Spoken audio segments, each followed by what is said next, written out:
കടലൊന്ന് ശാന്തമാകുമ്പോൾ പ്രതീക്ഷയുടെ തുഴയെറിഞ്ഞ് കടലിലിറങ്ങിയപ്പോഴെല്ലാം മത്സ്യലഭ്യത കുറഞ്ഞതിനാൽ വെറും കൈയോടെ തിരിച്ചുവരവ്. തൊഴിലാളികളെയും ബോട്ടുടമകളെയും വലച്ച് സർക്കാരിന്റെ തൊഴിലാളി വിരുദ്ധ നയങ്ങളും ഫിഷറീസ് വകുപ്പ് അധികൃതരുടെ പ്രതികാര നടപടികളും. കടം വാങ്ങിയും ലോണെടുത്തും കടലിലിറങ്ങിയ പൊന്നാനിയിലെ മത്സ്യത്തൊഴിലാളികൾ അവരുടെ ദുരിതം ഞങ്ങളുടെ പ്രതിനിധി മുബഷീർ പി അക്ബറിനോട് പങ്കുവച്ചു. കാണാം റിപ്പോർട്ട്.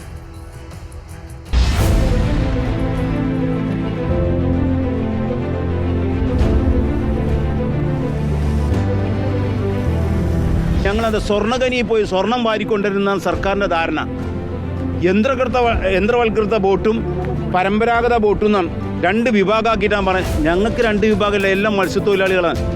മത്സ്യബന്ധനത്തിന് കടലിൽ പോകുന്നവരെല്ലാം മത്സ്യത്തൊഴിലാളികളായിട്ട് അംഗീകരിക്കണം. എല്ലാവർക്കും ഒരുപോലുള്ള ആനുകൂല്യങ്ങൾ കിട്ടണം. ഇത്ര മാത്രമേ എനിക്ക് പറയാനുള്ളൂ.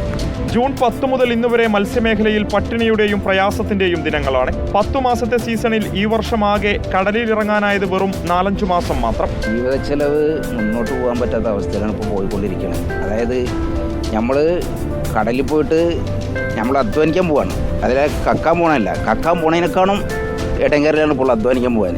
ഡിപ്പാർട്ട്മെൻറ്റിൻ്റെ കീഴിൽ അവരെ എതിരാണ് നമുക്ക്, അവരെ കൊണ്ട് നമുക്ക് ജീവിക്കാൻ പറ്റാത്തൊരു എതിർപ്പിലാണുള്ളത്. ഇപ്പോൾ അങ്ങനെയാണ് ഇപ്പോൾ മുന്നോട്ട് പോയിക്കൊണ്ടിരിക്കുന്നത്. ഇതെന്ന് പറഞ്ഞാൽ പിന്നെ ഇതിന് സബ്സിഡിയും കാര്യങ്ങളൊന്നും കുറേ മുമ്പേ ഇല്ലാത്തൊരു ലെവലിൽ കൂടെയാണ് ഇപ്പോൾ പോയിക്കൊണ്ടിരിക്കുന്നത്. കടലാക്രമണവും കാലാവസ്ഥാ മുന്നറിയിപ്പും മത്സ്യലഭ്യതക്കുറവും മൂലം തീരം നേരത്തെ തന്നെ പട്ടിണിയിലേക്ക് നീങ്ങിയിരുന്നു. അതിൽ നമ്മൾ ഈ കടം വീടാനൊരു രൂപം ഇതിന് കിട്ടണ്ടേ, കിട്ടിയെങ്കിലേ വീടാൻ പറ്റുള്ളൂ. അല്ലാതെ ബാങ്ക് ഇങ്ങനെ പലിശ കയറിക്കൊണ്ടിരിക്കും. ബാങ്കിൽ ഇപ്പോൾ നമുക്ക് പറയാൻ പറ്റും അത് ബോട്ട് പോകില്ല അങ്ങനെ പറയാൻ നടക്കില്ലല്ലോ. അപ്പോൾ അത് കാരണം അതിങ്ങനെ കയറി പോയിട്ട് ഇപ്പം 3 ലക്ഷം അടിച്ചത് അത് പോയി 5 ലക്ഷത്തിന് മേലൊക്കെയായിട്ട് ഇപ്പോഴും കിടക്കണം നമ്മളല്ലോ. ജീവിക്കാനും ഒരു മാർഗ്ഗം ഇല്ലാതായി. ഇനി വല്ല ആത്മഹത്യ അല്ലാത്ത വേറൊരു മാർഗ്ഗം ഞാൻ കാണില്ല. നമ്മളെ സംബന്ധിച്ച് നോക്കുകയാണെങ്കിൽ അതാണ് എൻ്റെ ജീവിതത്തിൽ കാണുന്നത്. സർക്കാരിന്റെ തൊഴിലാളി വിരുദ്ധ നയങ്ങളും മേഖലയിൽ വലിയ ബുദ്ധിമുട്ടുണ്ടാക്കുന്നുണ്ട്. അല്ല, സർക്കാരിൻ്റെ ഭാഗത്തുനിന്ന് ക്യാമ്പ് ആക്ടിൻ്റെ ബുദ്ധിമുട്ട്, അതിൻ്റെ പേരിൽ ചില മറൈൻ പോലീസുകൾ അവർ സർക്കാർ പറഞ്ഞതിനെക്കാട്ടി കൂടുതൽ ബുദ്ധിമുട്ടിക്കേണ്ട പോട്ടുകാരാണ്. ഡിപ്പാർട്ട്മെൻറ്റിൻ്റെ കീഴിൽ അവരെ എതിരാണ് നമുക്ക്, അവരെ കൊണ്ട് നമുക്ക് ജീവിക്കാൻ പറ്റാത്തൊരു എതിർപ്പിലാണുള്ളത്. ഇപ്പോൾ അങ്ങനെയാണ് ഇപ്പോൾ മുന്നോട്ട് പോയിക്കൊണ്ടിരിക്കുന്നത്. ഇതെന്ന് പറഞ്ഞാൽ പിന്നെ ഇതിന് സബ്സിഡിയും കാര്യങ്ങളൊന്നും കുറേ മുമ്പേ ഇല്ലാത്തൊരു ലെവലിൽ കൂടെയാണ് ഇപ്പോൾ പോയിക്കൊണ്ടിരിക്കുന്നത്. ട്രോളിംഗ് നിരോധന കാലയളവിൽ സൗജന്യ റേഷൻ മാത്രമാണ് മത്സ്യത്തൊഴിലാളികൾക്ക് ലഭിച്ചിരുന്നത്. ഇതുപോലും ഇപ്പോൾ സർക്കാർ കൃത്യമായി വിതരണം ചെയ്യുന്നില്ല.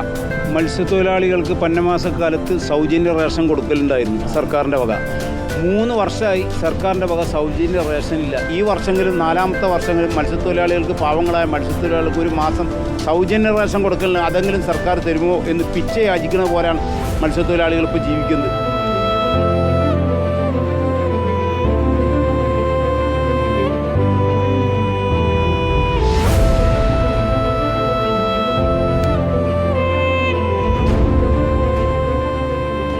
കാലാവസ്ഥാ വ്യതിയാനം ഉൾപ്പെടെയുള്ള നിരവധി വിഷയങ്ങൾ മത്സ്യബന്ധന മേഖലയെ പ്രതിസന്ധിയിലാക്കിയ ഒരു ഘട്ടത്തിൽ കൂടിയാണ് ഇവർക്ക് ഇരട്ടി പ്രഹരമായി ട്രോളിംഗ് നിരോധനവും എത്തിയത്.